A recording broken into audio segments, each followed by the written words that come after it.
अब जल्द ही चप्पल पहनने खाटू जाएंगे नरेश मीणा अपनी पत्नी के साथ, क्योंकि लॉटरी लग गई है नरेश मीणा की। आज नरेश मीणा को थप्पड़ कांड में जमानत मिल गई है भैया। ये तो कल से खबरें चल रही हैं और आपने सुन ली होगी, अब थोड़ा पुरानी हो गई है। मुख्य खबर आज सुनी, नरेश मीणा की मन्नत पूरी होने वाली है। नरेश मीणा ने उपचुनाव के वक्त अपनी पत्नी संग ये मन्नत मांगी थी, अगर आपको याद हो, कि भगवान मुझे विधायक बनाकर विधानसभा भेज दे। जब तक मैं जीतकर विधानसभा नहीं चला जाता तब तक मैं और मेरी पत्नी चप्पल का त्याग करते हैं। और अब चप्पल तभी पहनेंगे भैया जब जीतकर खाटू श्याम बाबा के चरणों में गिरेंगे, दर्शन करेंगे और सीधे दर्शन करके चप्पल पहनकर विधानसभा निकल जाएंगे। और क्योंकि अंता सीट से नरेश मीणा का नाम इतना ज्यादा जोड़ा जा रहा है कि अब लगता है कि शायद चप्पल पहनने में अब ज्यादा दिन उनके दूर है नहीं।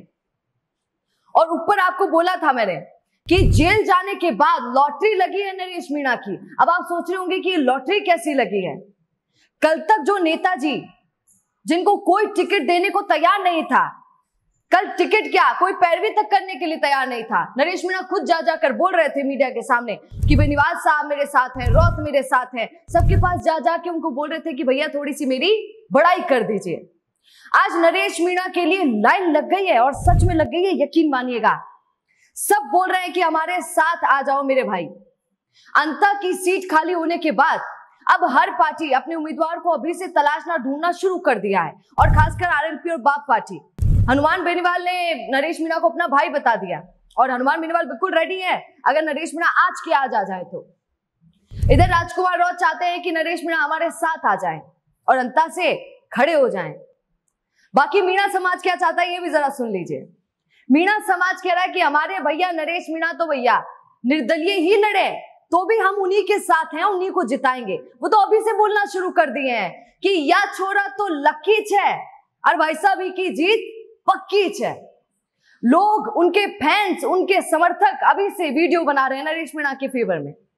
आपको एक बात बताती हूं, अंत में उपचुनाव होने पर क्यों बार बार नरेश मीणा का नाम इतना सबसे ज्यादा आगे लिया जा रहा है।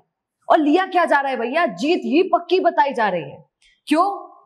क्योंकि लोग कह रहे हैं कि नरेश मीणा के लिए अगर सबसे ज्यादा किसी नेताजी ने लड़ाई लड़ी है तो प्रहलाद गुंजल है।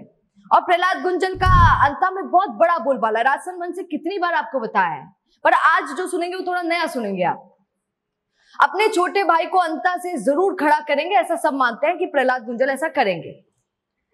अगर आप भी ऐसा सोच रहे हैं तो आज ये खबर ध्यान से सुनिएगा, क्योंकि आप एक चीज पर जरूर गौर कीजिए कि पहले नरेश मीणा की जमानत के लिए जद्दोजहद कर रहे गुंजल अब थोड़े ठंडे पड़ गए। पहले कैसे पसीना बहा रहे थे, आंदोलन कर दूंगा, ये कर दूंगा, वो कर दूंगा, किरोड़ी बाबा मेरे साथ आ जाओ, ये मेरे साथ आ जाओ, हम सब लड़ते हैं और नरेश मीणा को जेल से बाहर निकालते हैं। अब तो सामने आकर मीडिया को कुछ बोल तक नहीं रहे हैं प्रहलाद गुंजल। अपनी खुशी भी जाहिर नहीं कर रहे हैं कि मेरा भाई नरेश मीणा जेल से बाहर आने वाला है। उसको बड़े कांड जो था थप्पड़ कांड, उसमें तो जमानत मिल ही गई है। क्यों ऐसा है?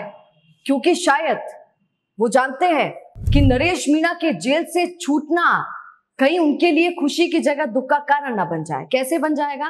प्रहलाद गुंजल बहुत समय से जद्दोजहद कर रहे हैं। पहले भाजपा में थे, भाजपा को छोड़ा, ओम बिरला के साथ कोटा से खड़े हो गए ओम बिरला के विरोध में, और क्या हुआ, बेचारे हार गए कुछ एक वोटों से।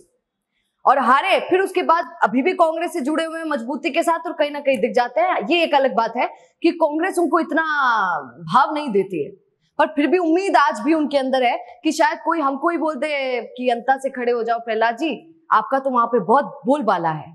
तो अब ये देखना होगा, ये क्वेश्चन पहले भी आप पर छोड़ा है और आज भी आप पर छोड़ती हूँ कि जरूर बताइए कि क्या होने वाला है। नरेश मीणा को तो आप खड़ा करना चाहते हैं, आपने बता दिया है राजसमंद को, पर अब बताइए कि क्या लड़ाई थोड़ी बढ़ सकती है और क्या कांग्रेस खुद ये बोलेगी कि जो बगावत करके नरेश मीणा चले गए हमें छोड़कर, प्लीज नरेश मीणा जी वापस आ जाइए। कमेंट करके जरूर बताइएगा और ऐसे जुड़े रहिए राजसमंद के साथ। नमस्कार।